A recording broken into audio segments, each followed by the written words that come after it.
Mga bro, may panibagong tagumpay na naman ang Pilipinas sa larangan ng maritime security.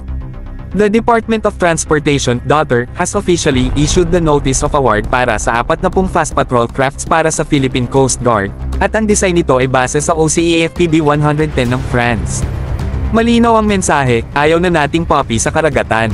Itong move na to ay hindi lang basta dagdag barko, mga bro, ito ay bahagi ng strategic game plan para bantayan ang ating coastal waters, exclusive economic zone, at makasabay sa mabilis na pagbabago sa maritime domain. Alam natin na hindi biro ang mga hamon sa karagatan, lalo na sa smuggling, illegal fishing, at mga decolonized na foreign activities. Unang French-made unit, inaasahan nating darating around December 2026. Galing mismo sa mga eksperto sa Europe pagdating sa shipbuilding. Kaya you can expect these ships to be slick, fast, and purpose-built for rapid response. Hindi lang pamporma mga bro, kundi pang seryoso, tuloy-tuloy na operasyon. Pero ang mas exciting dito, may locally made units din. Oo, around August 2027, ang kauna-unahang Philippine-built FPV 110 ay inaasahang i-deliver na rin.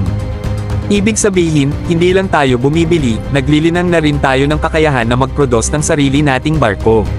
This means jobs, technology transfer, and long-term sustainability. Isa itong win-win situation para sa bansa. May mas maraming mata sa dagat, may mas maraming kababayan na magkakatrabaho sa shipbuilding, at may mas malalim na ugnayan sa ating French partners.